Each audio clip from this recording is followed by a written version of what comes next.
Hello, ladies and gentlemen. I hope you have a great and wonderful day. And what we have here is somebody that has been part of the Democratic Party for about 12 years defecting away from it. She is walking out. She's done.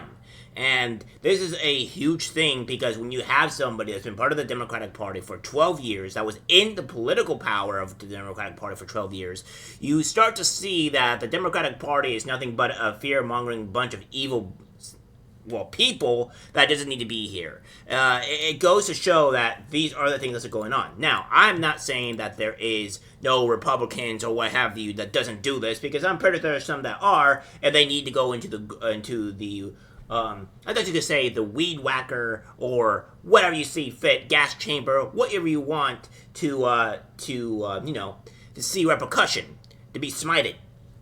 But what I have here is from Tony, and he is going to he goes on to say that Holy S. Susan Talamontes walks away from the Democratic Party in California after 12 years. I'm done with us protecting people who would buy and abuse our children. I don't want people buying little girls anymore, and I'm tired of saying it's okay and that we have to protect the men who do it. So that's what's going on here, and I'm going to show you the clip of her story. Take a look.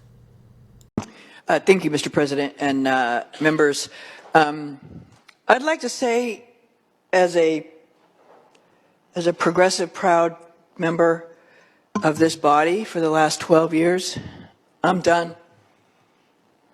I'm done with us protecting people who would buy and abuse our children. I'm done. I don't want to send more black and brown men to prison. I don't want more people in prison, but I don't want people buying girls. I don't want people buying little girls anymore. And I'm tired of saying it's okay.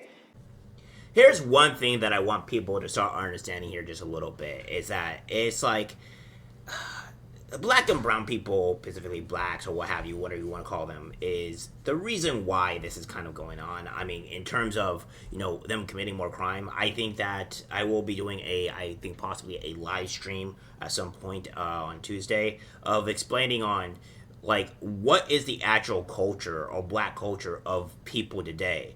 Because constantly you have people ask me, tell me that, you're not black, you're not this, because, I'm not, for some reason, I'm not doing crimes for whatever reason. Like, I just, these things don't make much sense, and it's been made into the culture to where, like, this is a thing, this is what's ongoing, this is like the problem, and that's just not the case here.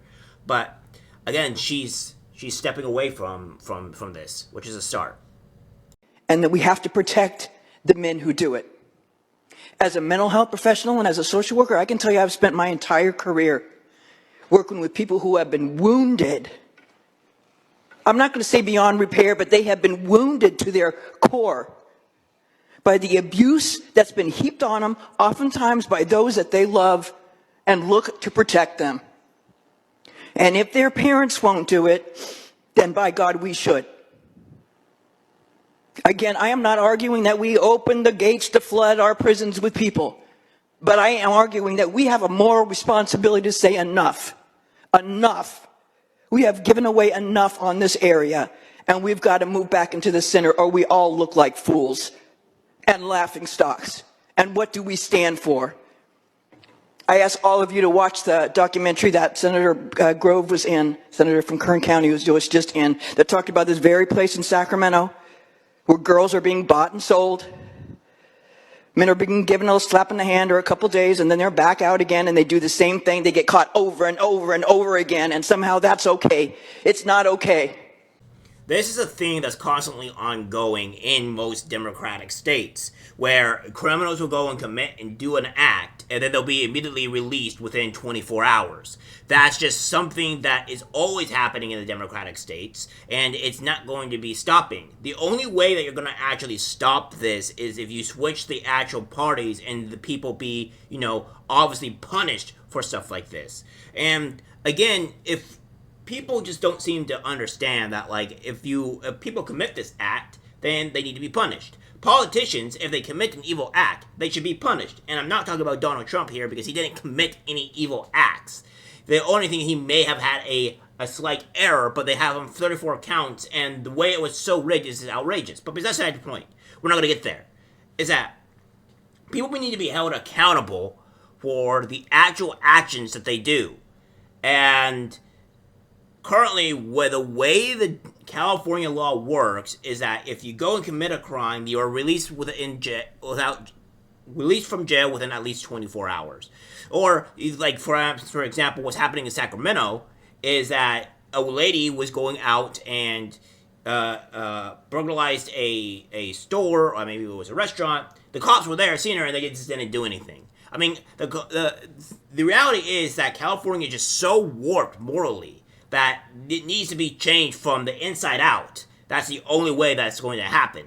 And honestly, again, we have to change the laws. We have to change the laws. We have to make people accountable for their actions. Otherwise, things will never change. It is not okay anymore. And no more on my watch. And like I said, I'm leaving.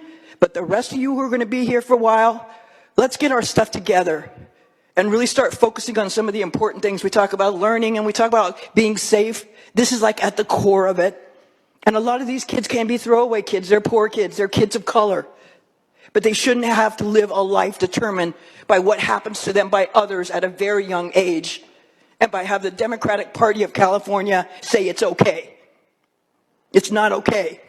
And I'm not doing it anymore, and I hope none of you do too. We have to be able to draw a line, and for me, I'm drawing a line. I urge your I vote. And as he said, the Democratic Party is complacent with this, which is no surprise, because they're complacent with kids getting these trans surgery and stuff like that. Like I said, the Democrats have never once cared about the American people. I don't think they ever have. And if they have, it's been a long time coming since they actually gave a crap.